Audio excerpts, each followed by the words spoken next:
Now, you were asking what now? We're all set. Was this Caribbeans? Right? What do you have in here? Okay, take your mouse. Is Now, that the Caribbeans? point to the Caribbean.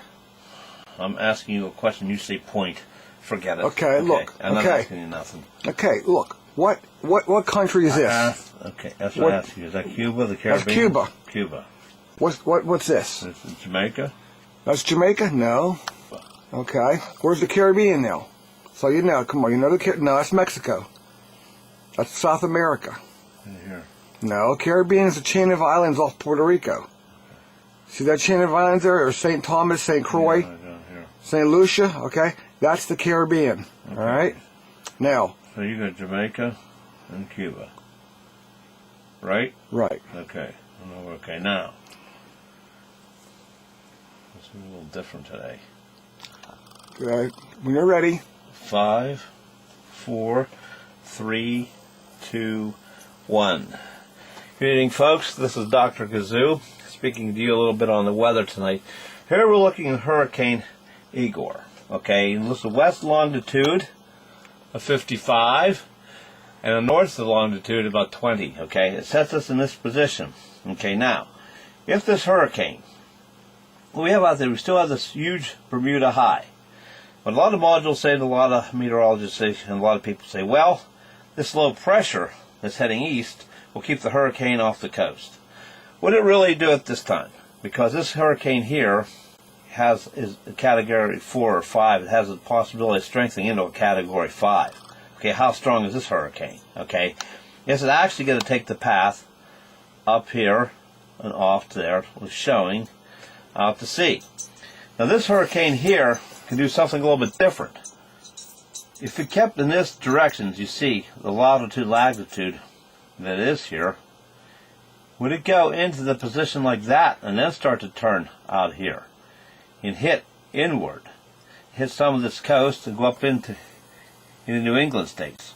But here's a big catcher, which everybody doesn't understand, okay? Living in Pennsylvania, and people live in West Virginia, and part of Canada and New York will tell you, the mountains here, okay? Yes, all the meteorologists say, all the modules, yes, this low is going to push it and keep the hurricane out to sea. But here it is. What if this hurricane would stall or become stationary in here? The mountains in Pennsylvania, the mountains in New York, Canada, West Virginia on down, Kentucky, okay, they can actually start making these lows like stationary, that they don't get that far off to the east coast, okay, that push the hurricane out to sea. Now here's an interesting scenario. What happens then? If that's the case, does this high pressure make a switch in this motion out here, and the hurricane starts in towards the United States more, maybe taking this circular motion, up and out, and coming in more and doing some damage to like parts of Florida, up the Carolinas, okay, into Virginia, New Jersey, and part of Pennsylvania, like I said, in the central mountains of Pennsylvania, into New York, Boston, and the New England states, before it goes out to sea. That's what the scenario is here, okay? And this hurricane here is a very huge one. It's about 1,000 miles long, which could do a lot of damage if it actually came in. Now, I wouldn't always go by what the computer modules tell you, okay? A computer module is like an estimate of what the hurricane would actually do. It's projecting it to go in a certain direction. So everybody always gets on, so, well, the module says it's going to go that way, so it's automatically going to do that. There's times that you're right, okay, there's times you're correct on it, but what if you're wrong? What if this low pressure would go stationary on the East Coast and do a little stalling, and this high pressure out here, this Bermuda high, makes a little change in this action, the way it's spin, it brings everything just like in towards the states more. How much damage would one of this hurricane capable of doing up this whole East Coast here, on the Outer Banks here, from Florida, not as much Florida, more or less hit some of Florida, but hit like the Carolinas, up through Virginia, New Jersey, Maryland, Delaware. Mentioned it becoming a Category 6 hurricane. Well, this, I understand, could go like a Category 5. Now, could be reported to go higher into Category 6. It was very rare. This is a rare hurricane, and this is a hurricane which nobody lives along the East Coast here should be off guard. Although the modules are saying, well, you know what, it's going to go up here, get out of here, hang a left and turn back in here, up above the states, up in here, above the United States. There's a possibility it could do that. That's what one module I've seen was showing. It was going to do that. But then there's always that chance, it's always going to take that little direction. You can do a little direction change in here. There, folks, we could possibly have like 6 hurricanes here forming, okay? And one of them could head towards the United States. We have one right here. We got one right behind it. Back towards Africa here. You got a lot here back in here. And down towards like Cuba and like below it in Jamaica, some of these states down in here. Okay, here's one forming in here. Looks like another one could be forming like along here. Now this one here, forming, looks like it could take a track towards Mexico and head a little bit north into Texas and maybe work up towards something similar to there.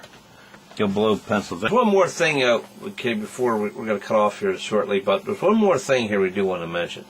We're in a drought, okay? Our water table is 18 inches below, in depth below normal to what it should be right now, which is very dangerous. Now, what this time of year, when it gets dangerous like that and real dry out there, okay, be very careful with matches or anything outdoors, because forest fires, okay, can happen in this time of year. And forest fires are, being, well, volunteer fireman that I was, not as much anymore, a forest fire, been to a couple of my time, they're very hard to fight out, they're very hard to put out, and they're very dangerous. Okay, they can cause people out there to have heart attacks, they're fighting the fire, etc. Other things happen like that, lack of water, and since they're so dry out there, lack of water getting into these areas to put these forest fires out. So use extreme caution this time of year, outdoors, anything outdoors. I wouldn't, if you're outdoors, I'd stay away from burning things outdoor, anything in that nature, anything that would prevent a fire or something getting out of control, like a dry wind, you know. And also dry lightning out there this time of year can also cause forest fires. Well, we're going to be signing off. This is Dr. Kazoo, wishing you a pleasant good evening. Be very careful out there, and if you live along the East Coast, all this hurricane season, whether you hear these are leaving, going out to sea and not hitting, keep your guard on, all the way along this coast. If one of these things, hurricanes, change their path, they could do some damage in here. And I'm going to stick to my guns. I think one of them, I think so maybe up to 3, but I believe at least one of them is going to come into the United States this year. And whether it's one of these here or one back in here, and do some damage. So, Dr. Kazoo signing off. Have a good